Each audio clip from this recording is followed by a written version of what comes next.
So I am, I'm not a native Oregonian. I came here from the East Coast via a lot of other places. But I first came to Oregon, my first experience of Oregon after arriving in the Willamette Valley and in Portland was in Eastern Oregon. I wound up working on a railroad section gang between Pendleton and LeGrand. So I'm going to start this by reading a few railroad poems. I don't know if you know that occupation of being what's used to be called a Gandhi dancer, working on the railroad. It's an occupation I think that has been superseded by automation of one sort or another. Anyway, so this first poem is called Long Creek, Walla Walla. So it goes like this. We'd be drinking at a bar in LeGrand on a Saturday night, a few of us from the Duncan section, when all of a sudden somebody'd say, "Let's go to Long Creek." So we'd pile into the back of his pickup and drive for hours through the vast sagebrush-scented eastern Oregon night, till we came to a cluster of buildings, a tavern at a crossroads in the middle of nowhere. Not a whole lot was happening in the Long Creek Tavern, which later I learned was called by the locals a pastime. Jukebox silent, pool table deserted, one lone cowboy and the barmaid palavering. I was trying to figure why we had come there and what it all meant. I was new to the West, and distances were improbable. Well, who knows what it meant, and who knows where it was we went from there. Back to work on Monday morning, tapping ballast, lining track, maintaining the 20 miles of Union Pacific roadbed known as the Duncan section. Other weekends, it'd be different.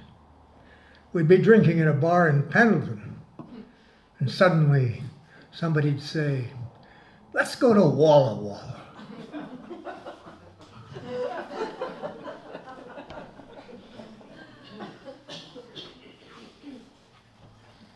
So, already mentioned the phrase Gandhi dancing. It's a question as to where that term came from, various explanations of it. So the main tool that we used as a section hand was a tamping bar, a 6-foot steel tamping bar with which we tamped the ballast under the ties, the railroad ties. And one theory is that the original manufacturer of those bars was an outfit called the Gandhi Manufacturing Company in Chicago. So it got to be called Gandhi dancing because the operation itself is a kind of a dance. So this is called Gandhi dancing. 2 days on Burnside was enough. We jumped the freight, rode it as far as Pendleton, and took the bus from there. Paul knew a guy in Meacham could get us work on a section gang. Gandhi dancing, tamping ballast under railroad ties, compacting broken rock and gravel, jacking up low spots in the track while the foreman on his knees eyeballs the rail. We work in pairs, 2 men facing off, driving the 6-foot tamping bars with a flinging motion into the ballast, in sync. In sync, that is, unless your partner happens to be a squat pudgy, out-of-sync, herky-jerky, hungover Navajo named Charlie. Andy Nancy.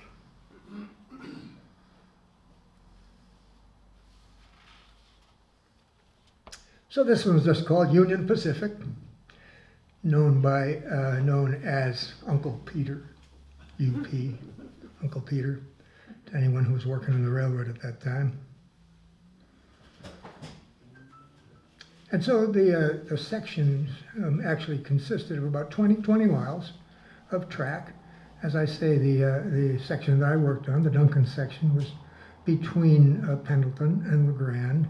It was only accessible by railroad. You couldn't get there by car. There were no roads. It was in a canyon formed by Meacham Creek, and mentioned in this poem I'm going to read. Union Pacific. Foreman's name is Ferdinand Tifo. We just call him Tifo.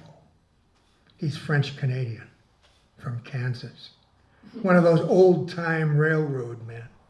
He bleeds Union Pacific. Our job is to maintain the Duncan section, an isolated 20-mile stretch of UP main line, winding through a canyon carved by Meacham Creek on the western slope of the Blue Mountains in northeast Oregon. The crew is a congenial bunch of misfits and losers, some local types, a kid my age from East Texas, an Arkie, a Swede, a couple of Navajos. Sometimes I write love letters for Herbert Sandoval to his girl back on the reservation. Listening to the wind in the pines, I write, I think of you. Okay, Herbert says, that's pretty good.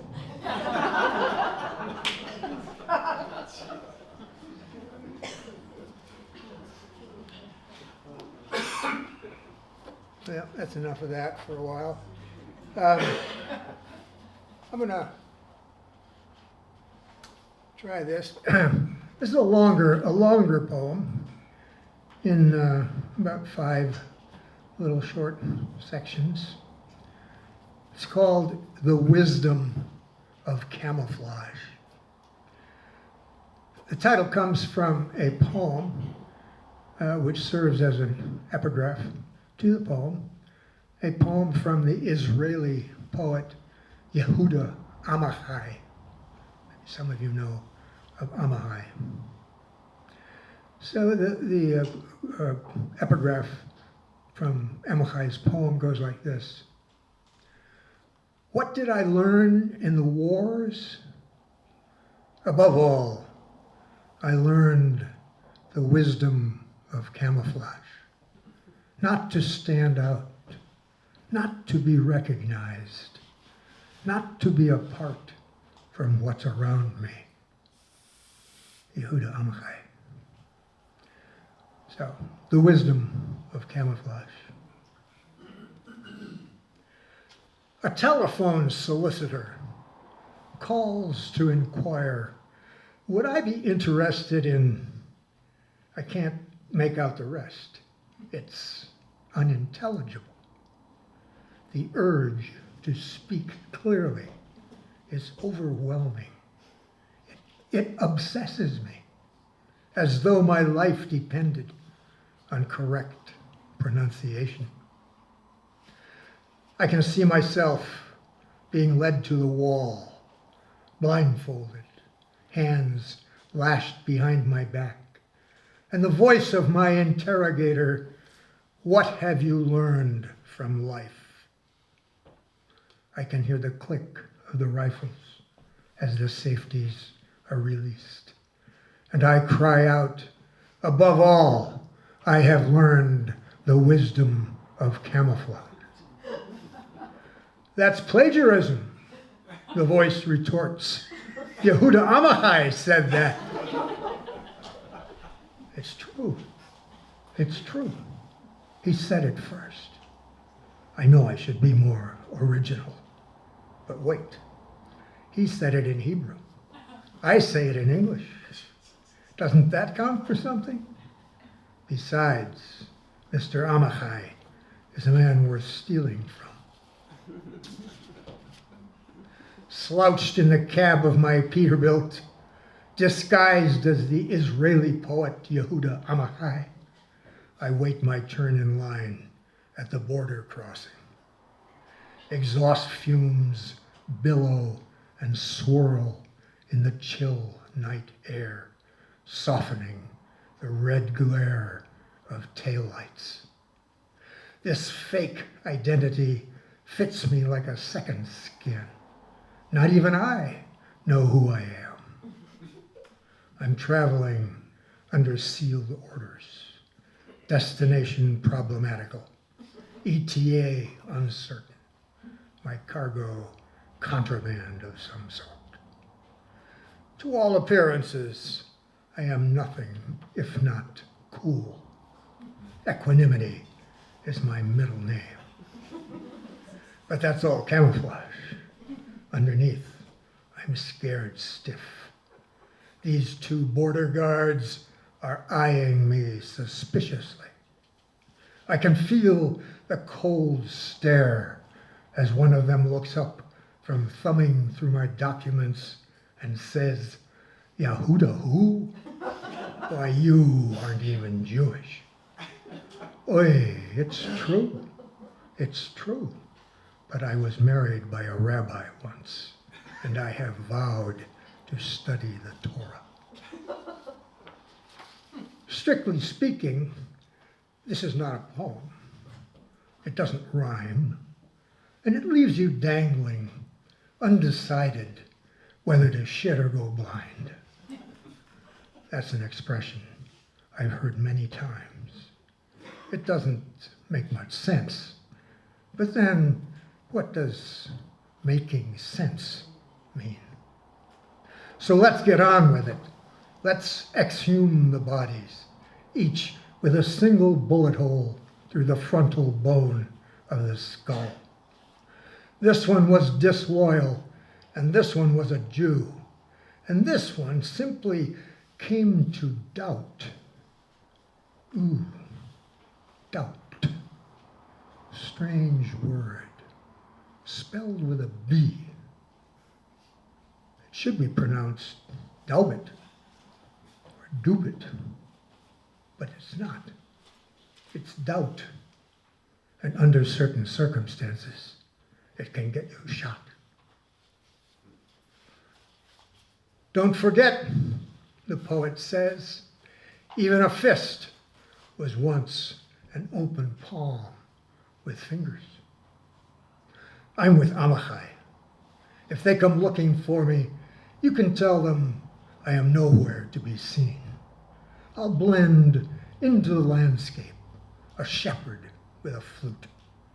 Or let them think I am a tree. Let them mistake me for foliage. And if that doesn't work, I'll make up edifying stories to divert them, or relate the life and wonders of the Baal Shem Tov.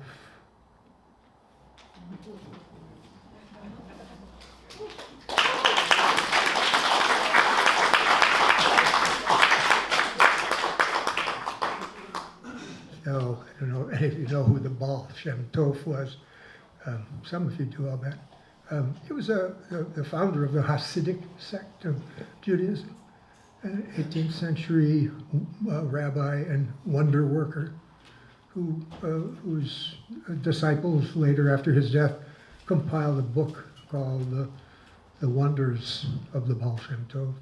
He was a magician, a wonder worker, and a great teacher in the Jewish tradition.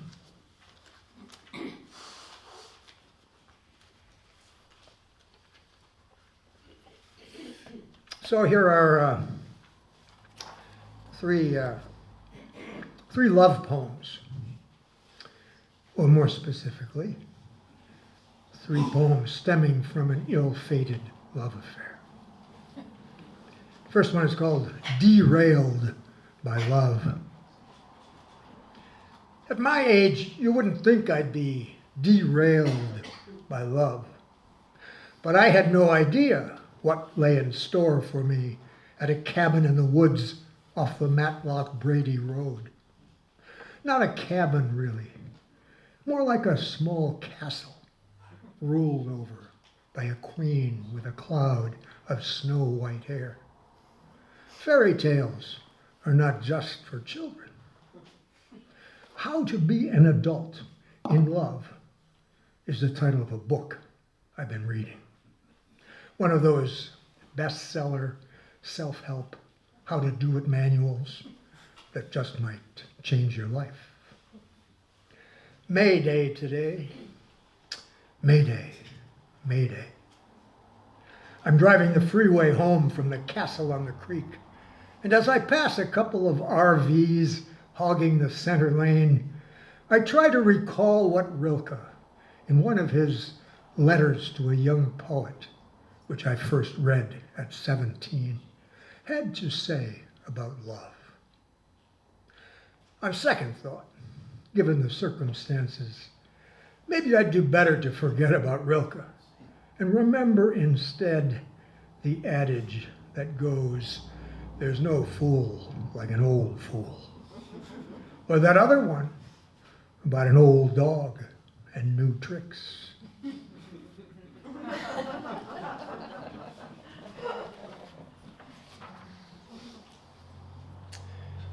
So the sequel to that, as you might guess from what I said earlier about it being an ill-fated love affair, is called Splitting the Blanket.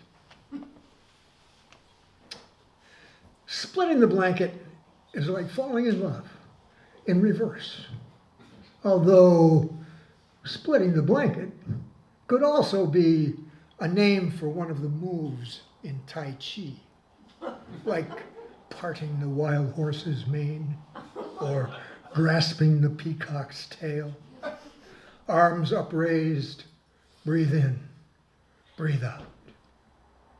Sitting here now for the last time at the Olympic Club in Centralia, where I sat with her many times before, and hearing the bartender say as I leave, "See you next time," he not knowing there will be no next time, I'm remembering how once, standing lookout on the bow of a freighter, staring into the darkness, I kept thinking of the girl I had just been with in Bangkok and would likely never see again. Women are like buses, my son-in-law's grandfather says. You miss one, another will come along. So let's start over. Breathe in, breathe out.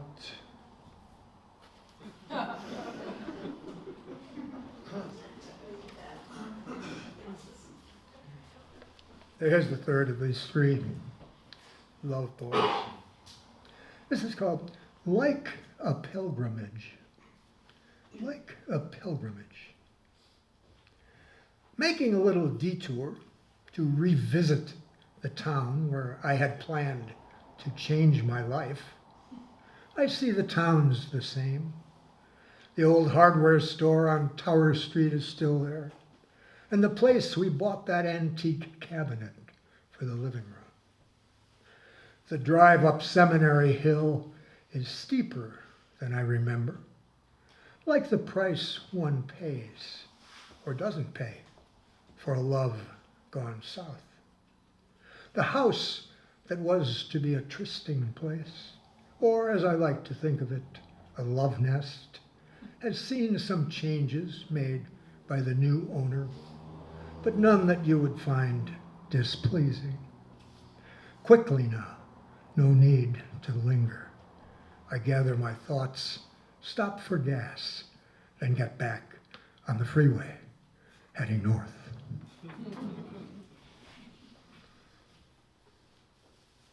All right, so we'll wind this up with 3 very short poems.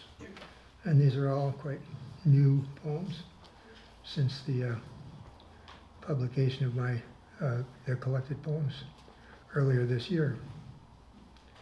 So you know that international airports have a 3-letter code. PDX is Portland. Vienna is VIE.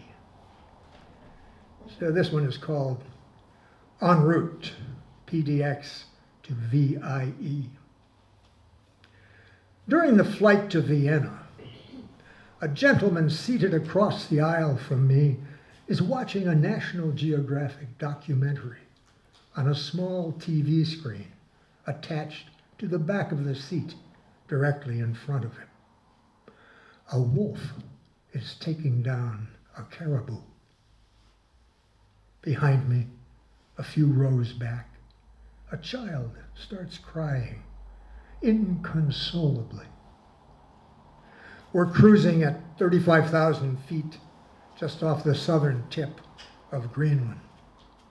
Shortly before departure, a telephone message informed me I have exactly 3.5 years left in the battery life of my pacemaker.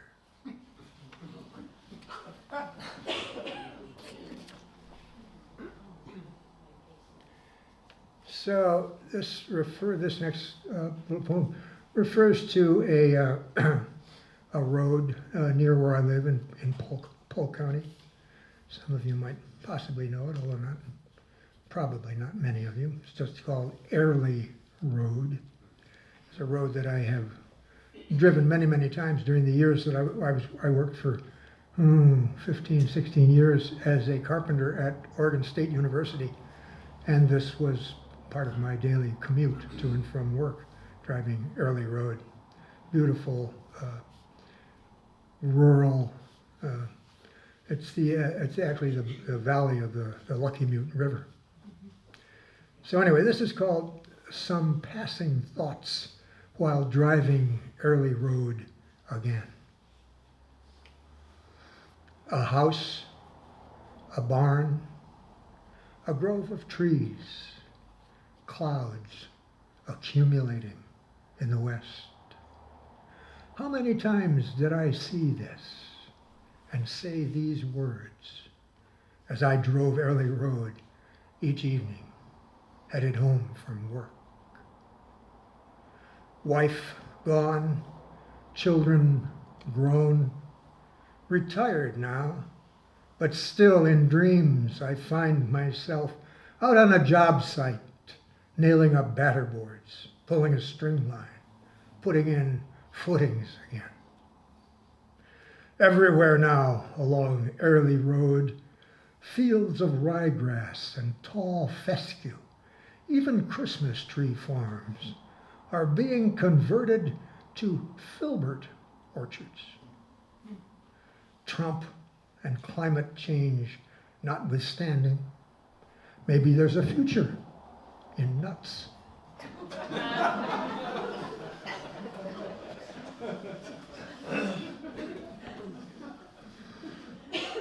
So here's a final poem.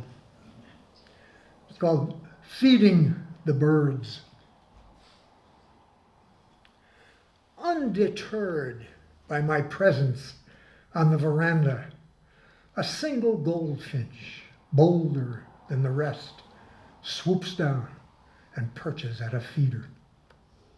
Feeding the birds is one of my pleasures, like cutting firewood, reading Chekhov, watching baseball or film noir, dozing on the couch in front of the wood stove, daydreaming, looking out at the birds.